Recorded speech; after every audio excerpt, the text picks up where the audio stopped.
Hello, I'm John Kane, and I welcome you to Let's Talk Native on this Saturday, June 13th, 2020. While this program may not provide a path to spiritual enlightenment, we do encourage and in some cases start conversations. We are shooting for a different kind of enlightenment here. We kind of break the rules. We don't do prayers, we don't do buffalo speeches, and we don't do spirituality shows. We take on we take a look at the history of oppression and survival. We talk about culture, the arts, politics, and identity. And we may step on a few toes along the way, but our real goal here is to bring people together by breaking down what separates us. We will take on the false narratives and provide critical thinking to all that's heaped upon us, and we do it all live right here from the Cattaraugus territory of the Seneca Nation. So let's talk native. But first, let me remind you that our audio streams on our website, which is www.letstalknative.com. We stream live video of the show via Facebook Live on our Facebook group pages and share it across a bunch of other Facebook group pages as well. We take the audio and we put it up on SoundCloud, which posts it up as a podcast across all of your favorite podcast platforms. And we take the video and we put it up on our YouTube channel, which is Let's Talk Native TV. So let's get into it. Look, I'm wearing my Get Over It shirt. And as I see this debate rage on over statues, Columbus statues, Confederate monuments, what is the deal with these statues? I mean, I don't know why this is an obsession, and it's predominantly of white people, Europeans, and it goes back to Roman and Greek times. Some people just love making statues of either of themselves or of people they want to prop up. And the statues never reflect true history. Never. They exaggerate features. They misrepresent history.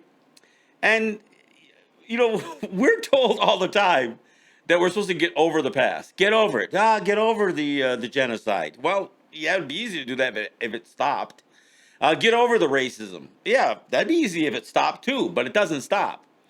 My question is, why don't you get over it? Why don't you get over this false narratives, this revisionist history that you've created around everything that you build your monuments to, whether it's Washington, Lincoln, Confederate monuments, Columbus statues, and I can't help it, but the level of hypocrisy and of course outright racism that is demonstrated over the Columbus statue debate in particular, especially from people on the left.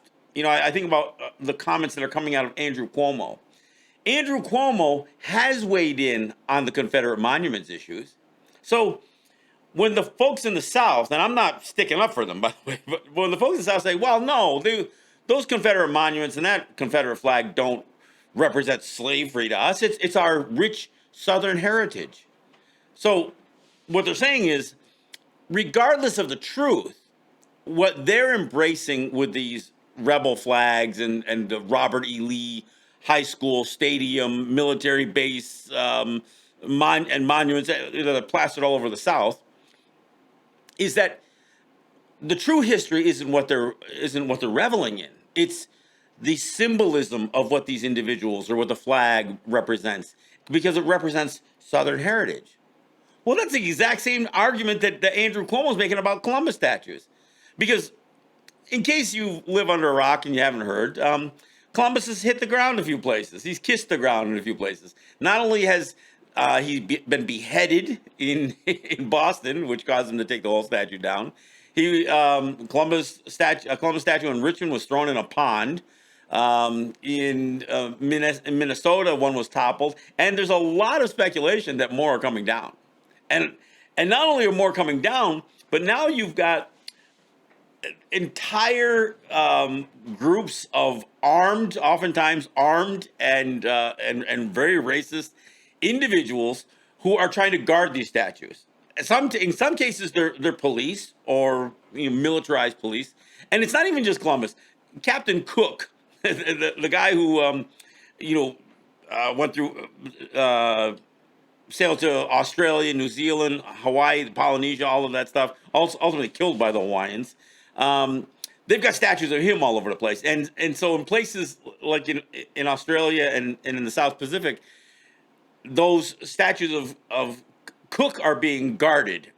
So I mean, the level of, I don't know, almost pettiness associated with trying to, you know, protect these monuments that are complete misrepresentations of true history is, it's kind of pathetic.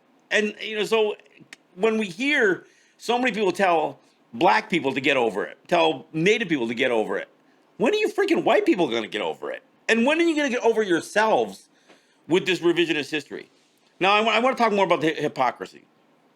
There was a whole big article. I think Reuters ran it, and I saw it in a couple of publications about Andrew Cuomo trying to distinguish his support for Columbus statues over his condemnation of Confederate monuments.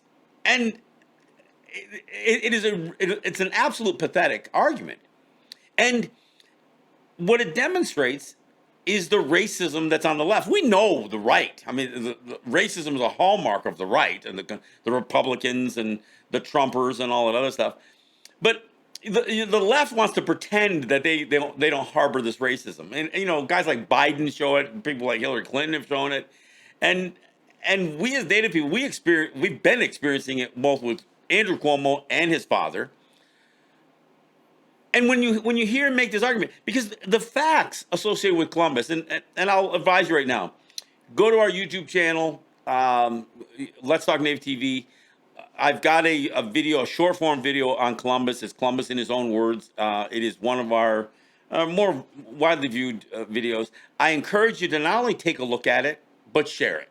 And these videos are important because we produce them to be educational, so people can use these things to, when people are like ignorant of the true history, and you don't have to take the videos themselves as verified history, but listen to what we say in the videos, and then do your own research, and you'll find out for yourself.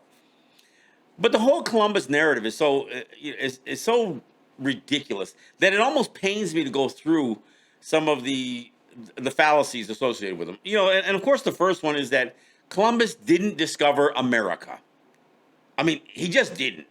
He landed on islands in the Caribbean, still believing that they were the what would be the easternmost islands of Indonesia. I mean, he didn't even know where he was. So the islands that he landed, and that's why he called us Indians. I know there's all kinds of other BS stories associated with Indios and all that stuff. No, he thought those people that he encountered and then abused, murdered, raped, enslaved, mutilated, that they were from Indonesia. He thought they were the East Indies. And of course, they would ultimately call those islands the West Indies because they were west of Europe. They weren't east of Europe. So he didn't discover America. He actually never, in his multiple voyages, never stepped foot on what would consider the major continents of the Western Hemisphere. He just didn't.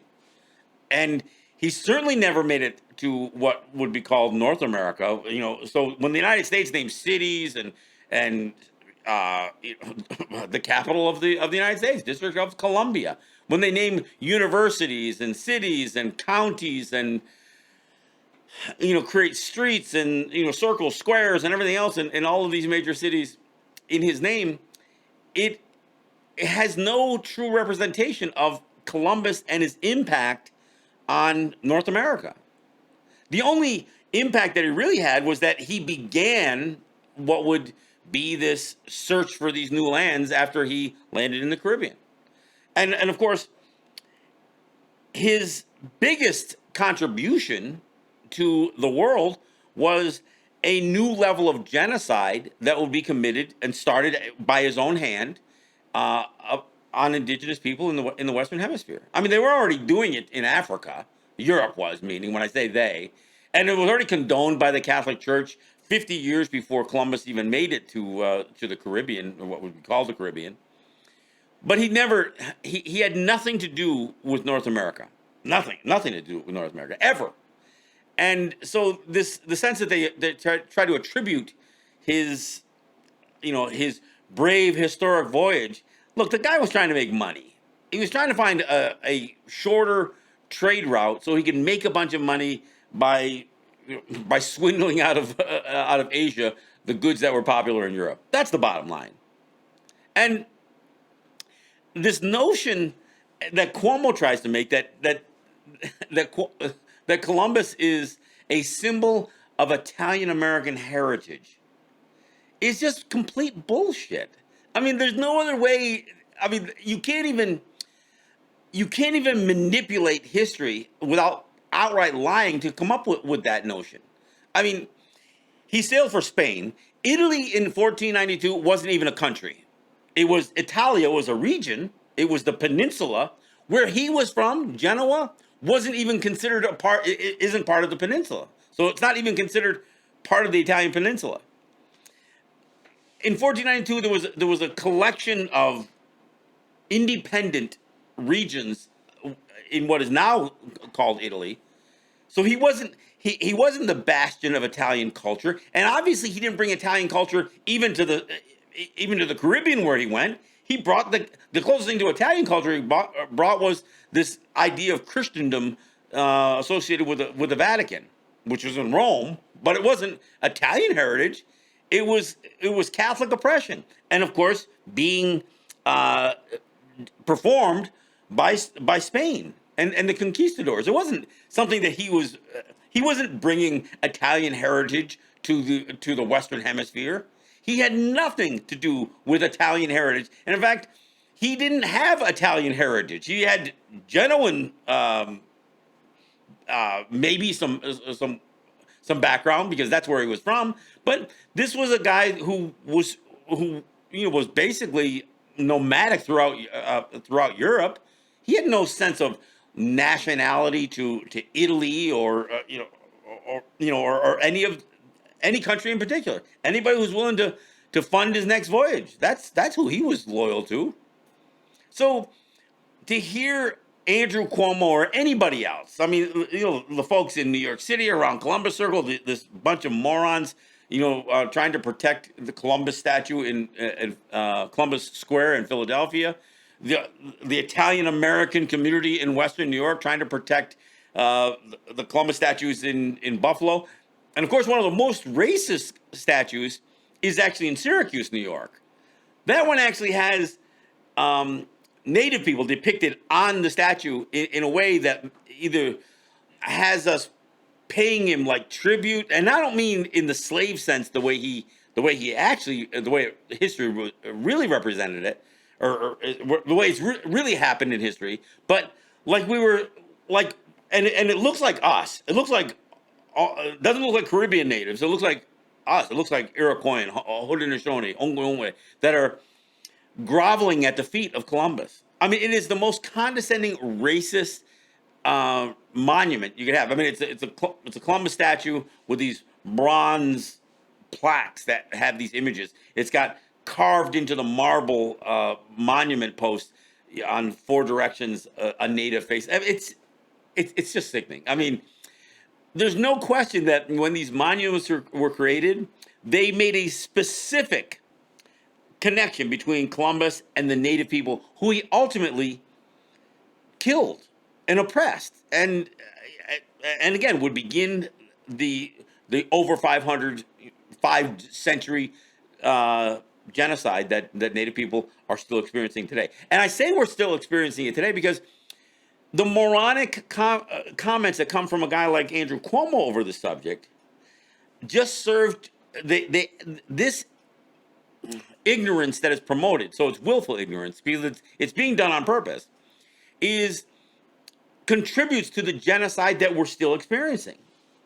And I gotta say, the fact that the Black Lives Matter footprint that has been stomped into so many cities because of the latest killing and actually killings by of police killing of black men by police, and even the situation in New York with a white woman trying to weaponize the race of a black man, telling her she should leash her dog. Um, they just add to all this. But the fact that the Black Lives Matter movement has gained so much support, and even feigned support from guys like Andrew Cuomo and some of the other people on the left. And then in the midst of this, not just Native people, but others said, you know what, this is a good time to combine the Black Lives Matter movement, this fight over Confederate monuments, and take a real shot at Columbus. And I'll tell you, there's not a Columbus statue standing in a city in the United States, or and maybe even the world, that today is not at risk. And more are coming down. I mean, I don't know. I know at least three have come down. I didn't check the newsreels today, but I know more Columbus statues are coming down. I mean, they're just coming down, and and every city mayor, every governor is being faced with this question. And when they fail in the response, the way Andrew Cuomo has on this thing, because again, how do you take a position against Confederate monuments, which you should, because they misrepresent history too. And I don't even want to get into that whole debate. Let's just call it what it is. All of the Confederate monuments are supporting a treason that was committed against the United States by the South because they wanted to keep their slaves. Bottom line, people can talk about states' rights and all that other stuff. And look, the North wasn't exactly including Abraham Lincoln. It's not like they loved black people. They didn't. They still thought Lincoln, if he had his way, he would have only freed the slaves to send them back to Africa. He did not want black people mingling with white people. I mean, so anybody who thinks that you know that that Lincoln was his hero, I mean, again, I got to remind people that Lincoln signed the execution order for the Dakota 38, plus two that would be hanged later, and that the initial execution in Mankato, Minnesota, would take place the day after Christmas, a week before he stood up to his podium in Washington, D.C. to make his Emancipation Proclamation. We, as Native people, do not view any of the presidents of the United States. That's why we call them one of the Gaius, because we don't view any of them favorably. Everybody wants to rave about Kennedy. Hell, Kennedy flooded out 10,000 acres or condemned 10,000 acres of Seneca land because he needed to win Pennsylvania, and said, well, if I'm going to put up a dam to protect Pittsburgh, we'll just condemn a bunch of Seneca land because they don't vote anyway. So he threw Seneca's under the bus. So no, none of these guys on the left have ever been fair to Native people, and they really haven't been fair to black people either. They've gone through the motions, and they've done some things that people can look as progress, but at the end of the day, they're always pulling back. And nothing is ever done in American history that is ever done with the intent to make a problem right.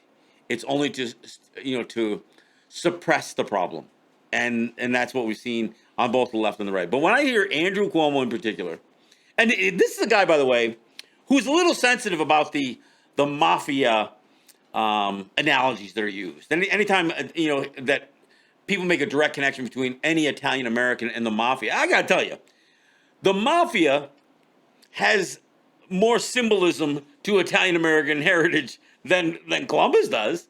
But Cuomo's real sensitive about the mafia stuff. But he has no problem propping up and continuing to support this notion of a rapist, a murderer, an opportunist, and a very unskilled navigator when it comes down to it. I mean, he was on the verge of mutiny. He actually got sent back to Europe on one of his trips back in chains because they mutinied against him. This guy was not any of the things that have been represented in history about his virtue. It's all bullshit. And this idea that Italian Americans, Italians living in New York, Philadelphia, Buffalo, Syracuse, I mean, and any of these cities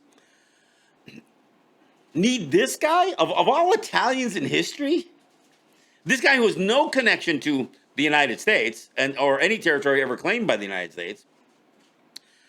I mean, the idea that this is, there are notable Italians in history. I mean, Da Vinci. I mean, Galileo. I mean, there's a lot of people you could consider. You know, if you wanted to try to heroize your ethnicity through an individual, which again is pretty pathetic. I mean, it is pretty pathetic because every statue ever created has been done with some twisted intent to misrepresent, to prop up, to embellish history, and the mere production of these statues. And I don't care if you're talking about Rushmore or the white guys making the Crazy Horse statue. That's not our way. Native people don't do that. Look, we don't even put a face on a cornhusk doll, let alone try to create these monuments to our so-called heroes. That's just not what we do. It really is a white person thing, and I'm not saying others haven't adopted it, but I don't know. It's kind of it is really kind of a twisted concept. This idea that you're gonna try to immortalize somebody, individuals with with an image that oftentimes isn't even a correct image. I mean, look what they did with Jesus. They turned him into a white guy. I mean, yeah, every church has a white Jesus hanging in it. I mean, come on. I mean, again, the revisionist history that is associated with these things. Get over it, for crying out loud. Get over it. It is pathetic, and yet you will let this be the center of conflict at a time when there's plenty of conflict already. You got COVID-19 stuff. Oh, and by the way, congratulations, United States. You're no longer flattening the curve. You're pumping it back up. I look at these cities and states. I mean, California's been banging out about 3,000 new cases a day. You've got places like North Carolina banging out between 14 and 1,500 new cases a day. So you got COVID-19 that is not even close to being over yet, and in fact, again, the curves are going the other way. Even as more and more states are opening up more of their commerce, and look, and I'm not even suggesting that the whole process, associated with COVID-19 was a great process, but it ain't going away. And then we get into this major conflict over race issues because of the murder of the killing by hand or knee of a black man by a Minneapolis police officer, with 3 other police officers assisting. So it launches. Finally, it ends up being the straw that breaks the camel's back that gets people, even white people, protesting across the world. And every one of these cases, although George Floyd, the murdered individual in Minnesota, is being propped up and being honored by this, they're all bringing it home. They're all saying, we have it here too. Our police are militarized. Our police are abusive. Our police are abusing, violence and doing terrible things to our people. And the crazy part is, these protests erupt, protesting police violence, and the answer that governors, mayors, and police departments all over the United States are, well, let's be more violent. Let's nail these people on the street. Let's shoot them with rubber bullets at point blank range. Let's use concussion grenades and tear gas canisters and pepper spray and pepper what do they call the paintball guns with the pepper pellets anyway? Pepper spray pellets, I think they're called. What? Pepper balls? Okay, pepper balls. Then you get morons like Bill Barr, the U.S. Attorney General, suggesting that pepper spray is not a chemical agent. I don't know if the guy thinks that they're throwing jalapenos at people. I don't know what the hell the guy thinks, but this isn't pepper from your pepper shaker. This is This is pepper extract that is intended to cause blindness, temporary blindness, severe eye irritation, severe lung irritation at a time that a viral respiratory infection is going around. Good call on that one, you guys. And by the way, chemical agents, including tear gas and pepper spray, are banned as a military weapon. Only countries who will use it on their own people is illegal. You can't take tear gas and pepper spray into a foreign war. Otherwise, you'll be brought up on charges in Geneva. But you can spray the crap out of people that other countries or that you can claim as your own. I mean, it's absurd.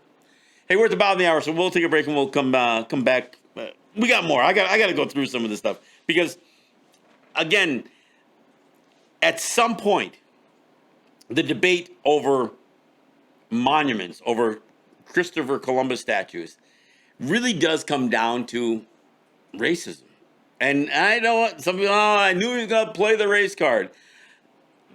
Can't help it. I mean, you got to call it what it is. I mean, when police departments are murdering black people, racism is the reason.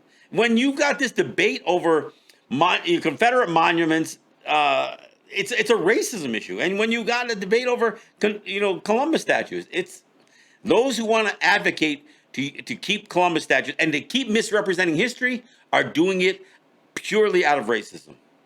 All right, we'll take a break and we'll come back. This is John Kane. This is Let's Talk Native.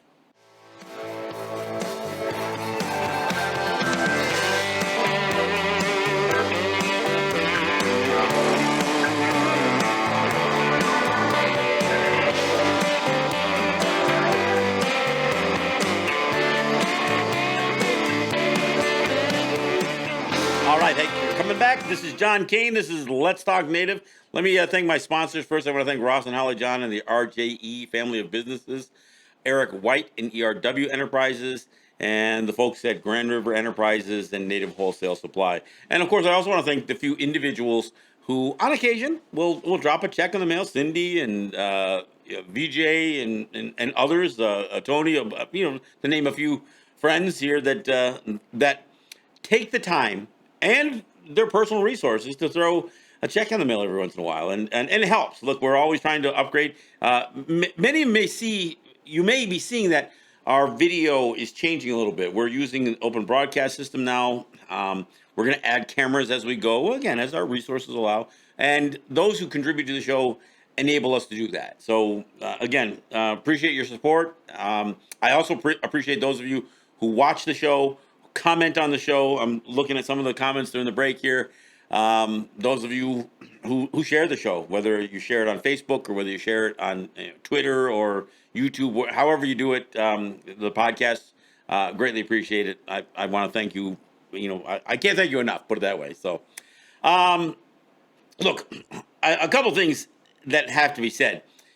It's not a stretch to throw the Columbus Monument issue in with the Confederate monuments because the real angst over the Confederate monuments is the idea that the South was fighting for slavery. That's what they were fighting for, and so you can't separate the Confederate flag or Robert E. Lee or anybody else. And look, this one's hard to document or hard to verify.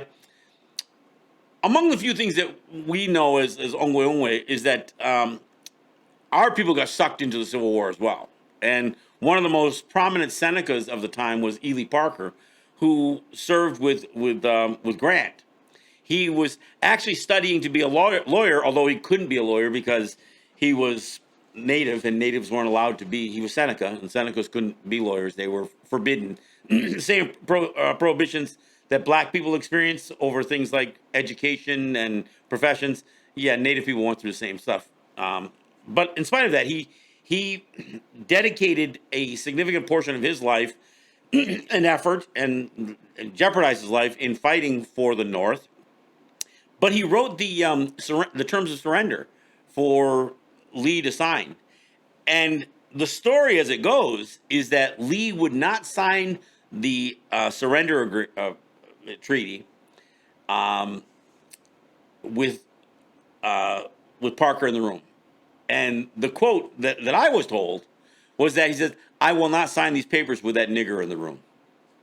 Now, I know, and people can, I encourage people to look it up. I encourage people to research this, but that's the way the story has been told to me, was that Lee looked at Ely Parker not as a Native person, but as just another black man that he would not um, dignify enough to let be in the room as he was signing a surrender, as he was hanging his head in shame, lucky not to be executed for treason and all this other stuff. But he was going to stand on his racist principles. And they've got high schools and stadiums, all kinds of stuff named highways. I mean, it's, counties across the South named after this guy.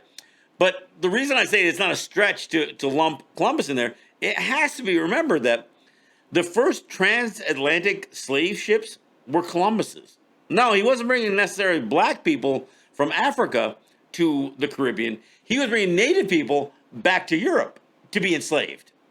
And he was taking orders.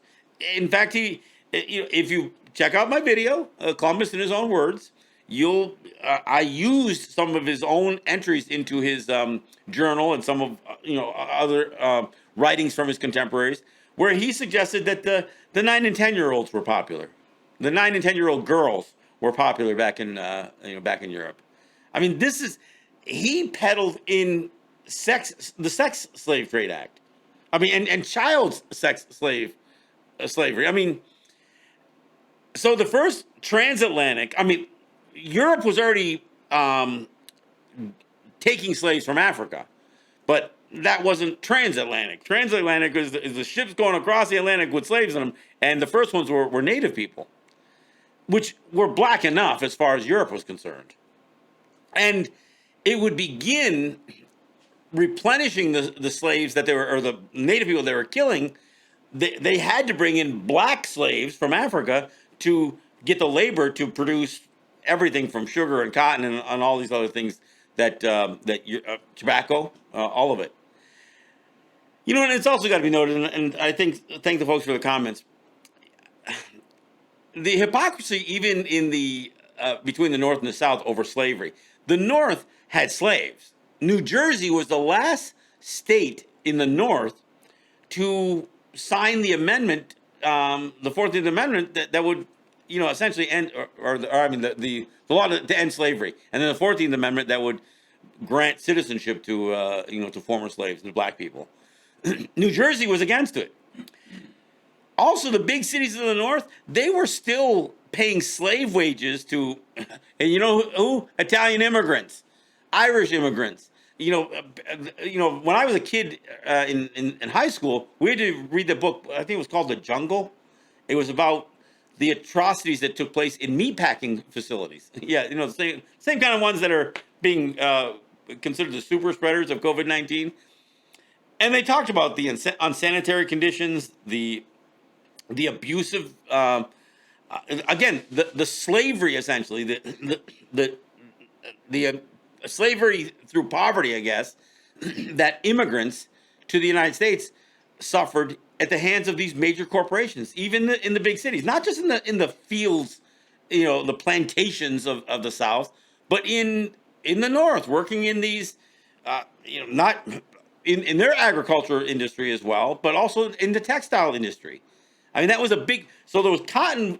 There were slaves in the cotton fields, but there were slaves in the textile plants up in the North, and meat packing and all that other stuff. I mean, and this is the history that people don't want to talk about. And then the fact that the United States, 500,000 people lost their lives in the Civil War, fighting over the right for the South to have slaves, and the North opposing it, I guess. So the truth of it is never represented. And when I hear people say, no, this is about, Southern heritage and pride. Yeah, pride in your racism, pride in your bigotry. I mean, that's what that's the pride that is demonstrated by the South with these flags and these monuments. But again, the fact that the Columbus statue fits in with this debate is because Columbus too was involved in slavery. I mean, it was hundreds of years before the South and the South would create their entire economy based on slave labor, which benefited the North, by the way. I mean, you have to put these things into its proper context, and there is no question that Christopher Columbus was involved in, again, the Sex Slave Trade Act. I mean, the sex slave trade, I should say, the child sex slave trade, paying his men in with women, to be raped, and in fact. And I mentioned this a couple of times on previous shows. Anytime people talk about the diseases, here we are with another disease brought to the United States by Europe, by the way. You can call it the Chinese virus all you want, but as far as most of the infections that came to the United States, it came from Europe, by the way. Just saying. But most of the initial diseases that came to indigenous people were the ones that came sexually transmitted diseases. They were the venereal diseases. Why? Because these men were not these pious religious leaders. Oh yeah, they planted their flag and carried their crosses and all that other stuff. Yeah, there's a bunch of guys with white hoods that do the same thing. But yeah, these guys were deviants. I mean, they were just a few dollars short of being pirates for all intents and purposes, and they raped and they pillaged, and that's what they did. I still advise people, if you want to see a movie that kind of demonstrates what it must have really been like for the indigenous people when Columbus landed, Even the Rain. It remains one of my favorite movies. It's a Spanish speaking film, so you got to read subtitles, but it really does capture. It's a strange plot because it's a movie about making a movie about the true Columbus. But I do advise that you just like I tell you to check out our video on Columbus, check out this movie, Even the Rain. It's pretty enlightening, and again, let's not skip over the fact that some of the heinous crimes that Columbus and his men were responsible for. They murdered women and children. They fed babies to their attack dogs. The very dogs they were using to attack and to run down escaped slaves, the native people that they enslaved, they would feed babies to them, native babies to them. Now, look, I know this sounds terrible, but let's tell the truth about Columbus. And if you know the truth, then how could you have a statue of him, being heroized in your city when you know what the guy did? There were these in these Caribbean islands. There was suicide being committed, and that was a concept that was completely unknown to Native people. But people were not only killing themselves, throwing themselves off of cliffs, but they were throwing their own babies over these cliffs, drowning them, because they didn't want their babies being ripped apart. I mean, I know as you think about it, well, what difference makes if your baby's dead is your baby's dead? But no, these mothers did not want they would rather have their babies die with a sound body than to be ripped apart by these dogs. And then the mockery that Columbus and his men performed, even related to the church, they used to either hang and burn or crucify and burn Native people 13 at a time to represent the crucifixion of Jesus Christ and his 12 apostles. They would actually name them and give them the apostles' names as they were murdering them. And these weren't religious sacraments. This was mockery of the very religion that they claimed to be, that their bishops and such were claiming to spread. Now, I'm sorry. If this is tough to hear, that's too goddamn bad. Then you get over it. Because this is the true history. And don't tell me to get over the history as you're propping up statues of these heinous creatures all over the world. It's like the statues of King Leopold. This is a guy the king of Denmark, that I mean, what he did to the Congolese, and yet everybody's supposed to sit back while and not touch these monuments. Oh yeah, the United States had no problem creating this staged scenario when they toppled the statue, the bronze statue of Saddam Hussein. They actually set it up. They actually set up the perimeter for the filming. Oh yeah, we're going to stage this. Make it sound like we've liberated. The Iraq, and they want to top. No, you set the whole damn thing up. Well, I'll tell you what. If the U.S. military can be involved in toppling the Saddam Hussein statues, then they should stand back as we topple the Columbus statues. And you know what? I hope the ones in Buffalo go down. I hope the one in Syracuse go down. And I hope more than anything that giant monument at Columbus Circle in New York City gets taken down. And I'll be among the first people to applaud it when it happens. Now, I don't care that you can blame me all you want, but look, these are statues that are misrepresenting history.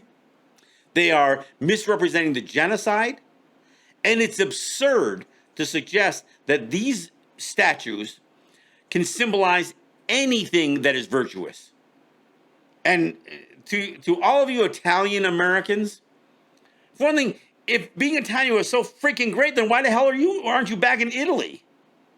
I mean, when I hear these people that want to promote this stuff, I mean, I see these morons up in this neck of the woods flying Confederate flags. If you got so much Southern pride, then why the hell aren't you down in the South? Not that I want to send these morons down there to for for Native people or people of color have to deal with them down there, but this is the absurdity of all of this. Look, I said it before. I'm not opposed to rioting. I'm not even opposed to looting. I saw this one video of this girl who says, why the hell should I give a damn about the Hall of Fame, the Football Hall of Fame? That's real close to racism or slavery right there. Well-paid slaves, I might add, but still. But why should I give a damn about Target? He goes, we don't own Target. These things are in our neighborhood that take money away from us. Look, they don't own the liquor stores. They don't own the corner stores. So if in the midst of standing up for all of this injustice, if that anger boils over into breaking a few windows and torching a few buildings, I'm okay with it. I know people say, "Oh, how can you support rioting?" Because this isn't just a demonstration. This isn't just a protest. This is an attempt at change. And you know what change is? You know what they call that when you try to make big changes? They call it a revolution. And revolutions aren't pretty. But you know what? Democracy isn't pretty either. And I'll tell you what's wrong with democracy. Because if you believe that the majority is always right, then you're a moron. Because the majority isn't always right. The majority supported slavery. Granted, it was the majority of white people. But all of this so-called democracy where, the other analogy to democracy is mob rule. The biggest mob rules. That's what it is. I mean, and it doesn't have to be big by much. I mean, hell, Donald Trump, and the Republicans manipulate the system enough that they can win the presidency without even winning the popular vote. Yeah, that's some democracy. But it's the idea that people will suggest, well, let's put it to a vote. Should mascots be removed? No, let's not put it to a vote. Because native mascots are racist. And it doesn't matter how many white people like it, it's still wrong. Slavery was still wrong. Genocide is still wrong. It doesn't matter how popular, it doesn't matter how many presidents supported it. It doesn't matter how many, congressmen supported it, how many senators, it doesn't matter how many on the right, how many on the left. It's wrong. And it doesn't matter if you put it to a vote and have a referendum on what the majority should be able to do to a smaller group of people. Because as a native people who had our numbers, and they use words like depopulation, which is a nice word for murder. The idea that our numbers have been reduced to where we represent less than 0.7%. of the U.S. population. This we were 100% of the population on these continents, and now our numbers are so small that we are insignificant in this notion of democracy. We're not a large enough number of people, even if we participated in the so-called democracy, which is a joke and a sham. I mean, so when I hear somebody say, "Oh, look, we've got a native congresswoman," no, we don't. You have a native congresswoman. They have a native congresswoman because we didn't vote for her. She got voted in by white people, and she's passing laws. And if we think for a second that Congress can pass laws for us, and then reject the notion that they not only can legislate for us, but then they can't legislate over us, you can't have that both ways. I mean, and of course, and that's another show.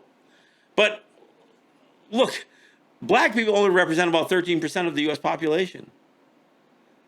However you characterize the indigenous people who have Spanish influence or have been Latinized, as my friend had posted here, because I know there's a lot of debate on what to call Spanish. Some of the more Spanish-speaking indigenous people, Latinx, Hispanic. I call them indigenous people, but even some of them don't want to necessarily be that closely associated with us because our numbers are small and their numbers are big compared to other people who are non-white. But white people are still 53% of the U.S. population. I know people are saying, well, it's only going to be another decade or so before white people are no longer no longer the majority. But all that means is that they will, as a percentage of their population, fall below 50%. They will still be 3 times more than any other group of people. And you can't just assume that all of us people who are not white can be lumped together in some kumbaya moment of utopian unity. No, that doesn't happen. Right? It's hard to get any group of people no matter how much alike we are, even within our own group. So look, Native people, I said it before and I'll say it again. If you poll the Native people who do consider themselves Americans, I'm not one of them. If you do poll those people, you're going to find that they're split right down the same lines as white people, whether they're right or left, whether they're Republican or Democrat. If you want to look at the Americanized, the assimilated Native people, you're going to find that assimilation has them cut down the same line. There's probably just as many Republican natives as there are Democrat natives. So we're not on the same page. We're not together on these issues. I mean, look, there are Native people who support Trump. Go to Oklahoma. It isn't just the white people that support Trump. There's plenty of Native people who do. Go to Navajo territory. There's a bunch of people down there that support Trump. I'm not saying the majority, but anybody who thinks that Native people that we're all bleeding heart liberals, I don't even fit into their category, their boxes of left and right, Republican or Democrat. In fact, I condemn both the left and the right, both Democrats and Republicans. I mean, I didn't even weigh in on Trump because, that's almost a wasted conversation. But as people started to heroize Andrew Cuomo through COVID-19 and this pandemic, he was a bloody failure in this damn thing too. And now his racist comments that now seem to be creeping out because of this Columbus statue, that's more telling of who he is. So all you people say, well, I kind of like Andrew Cuomo the way he condemned Donald Trump. I don't give a crap if he condemns Donald Trump. Anybody can do that. What are you doing what example are you setting? Well, as far as I'm concerned, between the battle the Senecas are going through with Andrew Cuomo over gaming and revenue and a host of other things, his narcissistic attempt at control of our economy, it's racist. And he couldn't have demonstrated his racial bias anymore in his comments about Columbus being a symbol of Italian American heritage. Give me a freaking break. Get over it. I don't know what else what else to say about it? But if you want to see how the Columbus statue turns into a racist issue, you only got to look at the stories associated with Philadelphia and Columbus Square down there. You got a bunch of racist white boys trying to protect Columbus, like Columbus has any connection to them. They're probably not even Italians, for crying out loud. Of course, neither was Columbus. So what the hell difference does that make? But you see it, and you hear it out of both the right and the left. I mean, you're not going to get. Do you think Byron Brown, the black mayor of Buffalo, is going to support taking a Columbus statue down? Hell no. And again, this gets back to the problem with democracy, because they don't want to lose Italian votes, because there's more Italians that vote than Native people who do. There's more Italian Americans that that they want to be beholding to than any of us who think that justice and true history. If you're going to teach the history, if you're going to teach little kids about Christopher Columbus, then you better find the appropriate age to tell them the truth about it, because it ain't pretty, folks. It just ain't pretty. All right, hey, I want to thank you guys for listening to the show. The COVID numbers keep rising. We'll visit some of those numbers when we come back here on Tuesday. Again, thank you guys for listening, checking our videos, and I thank you for checking out our New York show. Regan DeLoggins, my co-host on Let's Talk on WBAI. Man, she's right in the thick of it. I encourage you to check out some of the videos that we've posted. Jake did a good job cleaning up one video and putting it together with another. I posted on Twitter and on Facebook. Regan getting knocked on her ass in New York City by some again racist thug in a New York City police in New York police uniform. But so anyway, check it out. I appreciate you guys checking out the show, and by all means share them. This is John Kane. This is Let's Talk Native. Yahweh.